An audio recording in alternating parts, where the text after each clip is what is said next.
My friends, it's sketchbook tour time. Welcome! I'm really happy to see you here. Thank you for joining me. You may be here because you watched my previous video where I challenged myself to sketch for 30 days straight. But if that's not the case, and this is in fact our first time meeting each other, then first of all, hi, I'm Brooke. I'm a full-time artist. And second of all, go watch that video. You can do that right here. It'll just give you a lot more context on this whole sketchbook tour. Before we get started, I'd quickly like to discuss the materials I used when sketching. This sketchbook I got at Sketchbook, which is a fine art store here in Vienna, Austria, and I'm not exactly sure who produces these because there's no information on that, but I'll link it in the description below. It may just be a product from Sketchbook, but anyways, this is the size A6, which is nice and small and compact and easy to carry around. I got the gray variety, so the pages are kind of like this nice warm gray color, and it's 120 sheets. As for my drawing materials, I'm using these Derwent Lightfast colored pencils, made in England. And I chose Mars Black and White because since the pages of my sketchbook are already this kind of mid-toned gray color, I thought, cool, I'll just use black for my darker values and white for my highlights. And we will discuss these results in a moment. But a little more about these colored pencils. According to derwentart.com, the revolutionary oil-based core is resistant to prolonged color change, ensuring artwork will not fade for 100 years under museum conditions. So without further ado, after 30 straight days of sketching, please allow me to share with you the results. I would like to officially welcome you to my very first sketchbook tour. So please grab yourself a tea, get comfy cozy, and let's get into this thing. It has been a really long time since I started a sketchbook, so to break the ice, here we go, a smiley face. I'm happy I went with the frog for the very first page of my sketchbook. I think that it being kind of this cute and humorous character just reminds me to take it easy, you know? Brings a little smile to my face, and I'm happy with how this turned out, and it was actually a lot of fun to make. What was surprising for me is that I am using black and white colored pencils, and it was a very, I guess, unpleasant surprise to find that when I mix those two, it comes out pink, which honestly, not a fan of. I would not have chosen that, but c'est la vie, I learned to embrace it over the course of this month. On to day 2 and 3. Here you can really see the pink, I think. I don't know if it's gonna show up as well on camera, but yeah, like these are basically, instead of black and white, they're like purple and white, but that's okay. Honestly, for this day, I was having a big brain fart and I didn't know what to draw, so I just asked my Instagram followers, what do I draw? And I got some suggestions, and here are 2 of them. Also, when I went to go draw the cherries on my second day of sketching, I came across this issue. Look, oh, I want to draw on this page. Wait, what? Like, I honestly, it took me way too long to figure out. Like, I was running around trying to find something exactly this height to put here so that I had a hard surface to draw on my desk. Like, going frantically around and thinking like, what the hell, this is such a design flaw of the sketchbook, until I realized that what you have to do is basically take half the pages and flip them underneath of each other. And there you go. Now you have a hard surface over here and a hard surface over here to draw on. So yeah, I felt like a little bit of an idiot for a while until I figured that out. But anyways, turns out not a design flaw. Actually kind of cool that you can do that with this. It's not like one of those ring things, but it's, yeah, just like a flexible spine, which I appreciate. On this day was the drawing from life session at my studio. This was really fun, but also a bit of a wake-up call because I'm not generally used to drawing the human figure. I don't really do that a lot in my work, so yeah, wow, it's actually hard. These were 3-minute sketches, so we each kind of took turns posing, and it was a bit challenging for me because I was like trying to adjust my camera and catch some footage while also doing the sketches, which was not completely ideal, but overall, like, you know, I don't think they're bad, but it was kind of a wake-up call for me, like, wow, okay, this definitely needs some work. Here were the 10-minute sketches. So each of these models were modeling for 10 minutes, and I felt a little bit more comfortable here. Like, I feel like I'm pretty satisfied with how these turned out. I think that after the 3-minute sketches, it was a really good way to like loosen up and then get into, you know, actually portraying more values, whereas like in these sketches, it was less values and just like more capturing the form of everything. This was really fun for me, and I'm actually really looking forward to doing this at least once a month at the studio. Here, I got into some portraits. I really enjoyed doing these because it was super challenging for me. This one, I loved the model because of all these gorgeous highlights all over her face. I was kind of regretting doing the hand because I underestimated my amount of space down here, and I don't really like how the fingertips kind of just like trail off into oblivion. But I guess the hand kind of gives the whole thing context, so fine. And also the rings were really fun to draw. This portrait here actually ended up looking pretty different from the reference photo, but I like it because somehow it kind of ended up looking more like my mom when she was like in her early 20s, and that just was a bit of a pleasant surprise. Like when I was finished the portrait, I took a step back and I was like, hey, wait a second, mommy? This was the day that I went to the Kunsthistorisches Museum with my friends and did some sketching, and honestly, that was like such a fun artist date, and I'm also really happy with how these turned out. I think that this like staggered head situation is kind of cool. I found out that sketching facial hair from a marble statue is quite challenging. After the museum visit, I was still feeling pretty inspired by portraiture, so I kept riding that train, and I drew these two lovely ladies. And this one, I kind of cheated a little bit because I was unsuccessful in leaving the white dots in the eyes, and so I actually went in and did that with white paint afterwards.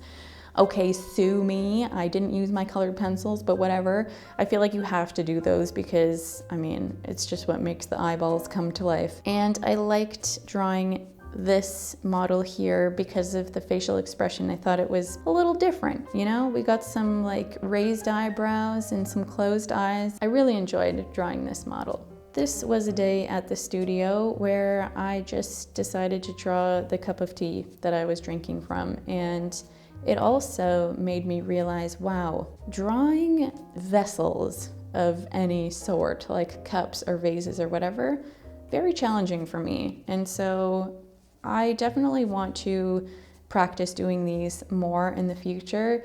Like maybe they look okay now, but it took so much erasing to get it right. Like drawing these ellipses is very challenging in my opinion. This drawing over here, not a big fan. I think it's like cute, and I do like how it looks next to the cups. However, I think that I was drawn to the reference photo because of the color. It was like this beautiful green with the red, like nice complementary colors. And then when I drew it, I was like, wait, the whole reason why I liked this reference photo was for the color, and now it's like monochromatic in this weird pink and black situation. So anyways, not my favorite, but I guess it's still cute. Here we get into some more still life. I really like how this strawberry turned out. I mean, the highlights, am I right? I think that that's what drew me to this reference photo, was just like the challenge of capturing like these highlights over here and these highlights here, and then like the shadow. I think it was just like a very satisfying thing to draw. And this still life over here, these are like mandarins in this funky vase. I love this drawing. I actually really, really, really like how this turned out. I like these two drawings individually. I don't like them next to each other. So I think that like this looks nice on its own and this looks nice on its own, but together I'm like, aw, too bad. I don't know why I was compelled to draw this clock. Maybe it's because I wanted the challenge of doing numbers, or I just liked the highlights here. But anyways, in my eyes, this is actually kind of a fail. Like, I got the perspective totally wrong. Like, if you saw the reference photo, maybe I'll put it on the screen now just so you can see, like, it just, I messed it up. And so then I decided to do 4:20 on the clock because I might as well have been high. And then I added this little bug up here because I just thought it was cute. And I was like, you know what? I don't like this drawing, but maybe if I add a beetle, I'll like it a little bit more. And guess what? I was right. And then after drawing the beetle and also seeing a really cool beetle on my walk, I felt inspired to just do a page full of cool bugs. So altogether, these pages are not my favorite, but moving on. So here we have come to when I drew my bouquets that I created. And honestly, when I look at these drawings, I don't think, wow, masterpieces, but I do think, wow, I had a lot of fun. Drawing from life, I had some dramatic lighting happening and I was so slow that the lighting was changing, so that was a big challenge.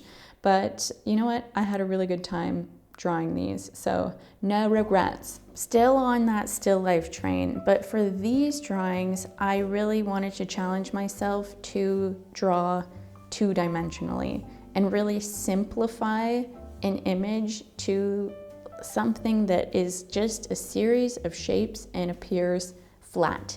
And for me, that was really challenging, but I'm really happy with how these turned out. And I think that if I painted these in like a really juicy color palette, then they would look really cool. And especially kind of like with some texture in the brush strokes and stuff. So I was just really getting excited about painting when I was drawing these guys here. So here I was feeling pretty inspired by funky vases, and that's what you're seeing. Some more of these kind of simplified two-dimensional bouquets in really fun vases. Here we have a cactus, and I thought it could be cool to try doing like a detailed drawing of the cactus on this page and then a simplified version of the exact same drawing on this page, just to see how that process would be for me. And honestly, this was a fun exercise, so I decided to keep rolling with it. Love this chicken. Love, love, love how this turned out. I don't know what it is, but right now I'm just totally enthralled by chickens. You know what? Perfect subjects for art. Like, so many intricate things in this creepy, weird, crazy face. And so this, I still was doing the like whole detailed and simplified version, and just kind of neat to see them side by side. Here we have the same situation with the detailed version up here and the simplified version down here. I really love how this plate of lemons turned out. I think it was like, I actually like both the super detailed one and the super simplified one. I think that both of them make really nice sketches. And same thing with here, though I think that with the crab, I think I like the detailed one a little bit better, but also because I kind of messed up this claw down here. And what sucks about this sketchbook, I do really like the fact that the pages aren't pure white, but when you do erase, then it kind of like takes away some of that gray and it makes that area lighter than the rest. So it's really easy to see where you are erasing. So that kind of sucks. Okay, we have now entered the funky section of the sketching journey, and the reason why I wanted to draw a budgie on this day is because a budgie flew into our backyard randomly while we were outside eating dinner, and I fell in love with it. It was the cutest little thing, and we asked all of our neighbors if they had lost a pet, and nobody said that they did, and I was like, oh my god, we need to adopt this bird. It's so sweet. But we ended up doing the responsible thing and calling like the animal services, and they told us that if she doesn't get claimed by her owner in the next 30 days, then she'll go up for adoption. And I'm just like, she was just the sweetest little thing. So anyways, I decided to draw this little sketch in her honor and just trying to manifest her arrival back to me. But obviously if she gets claimed by her owner, I would also be happy about that as well. And here I decided to sketch this beetle that I found in the forest because it was really beautiful, and I wanted to try a little bit of a background. And I don't even know what this style is called. Honestly, I'm really bad at like defining what different art styles are. But I thought that this was kind of like a fun sketch, actually. Like, I had a really good time doing this, and for me, it was like loosening up a little bit and trying something new. And I feel like that's what the beauty of having a sketchbook is just trying different things and not putting too much importance on everything. So I decided to roll with it a little bit more, and that's where these sketches came in. And I really like this spread. I think that like the snakes on either side in two different patterns kind of turned out pretty cool, if I do say so myself. And when I look at these, I think, wow, this would be really cool if I could go in like later, at a later date, with some colored pencil and actually make these colored sketches, because they're cool right now as they are in black and white. But I mean, imagine with a beautiful color palette what these could be. So my colored pencils are currently in Canada, and I will be retrieving those soon, and I think I will color these in for fun and just see how that looks. So I'll keep you updated on that. Oh, and that brings us to the last pages of this month of sketching. And what can I say about these pages other than the fact that I wanted to do another still life and also draw a goose? I really like how this still life turned out. I know I didn't exactly nail the cup situation. I feel like the perspective is a little bit off, but I do like how I kept the napkin more simplified where the rest of the drawing is more detailed. I think that kind of adds a little bit of interest. And what? Okay, I just wanted to draw a goose. I think it's really cute, and I debated on actually putting some text in the background, like victory or like success, like something to, I guess, like kind of commemorate the last day of my month of sketching. But then I realized I'm actually not very practiced in drawing text, and I didn't want to ruin this cute little sketch. So anyways, maybe text is something that I will practice in the future. So that's it, you guys. There are still so many more pages of this sketchbook to fill, and you know what? I look forward to it. Hi, I would like to thank you face to face for watching this sketchbook tour, and also for accompanying me on my self-conducted month-long sketching challenge. Again, if you have not watched the previous video, which is basically a vlog about the challenge, then I highly recommend going back and watching it, because it'll give you a lot more context on the sketches in here and also why I did this in the first place. And honestly, it's a really fun watch. I think you'll like it. Anyway, I hope that you enjoyed this video, and I also hope that you find some time to enjoy the process of creating your own art. whatever that may be. And just for your information, because I do get a lot of questions about what materials and equipment I use for making my videos, I always leave all of that information in the description of every video, as well as some other resources for artists like my Digital Studio Notion template. So if you're interested in learning more about that, all you gotta do is scroll down. Thank you so much again for watching. I hope you're having a great day and that we can see each other again soon. I'm Brooke Cormier, and I'll see you next time.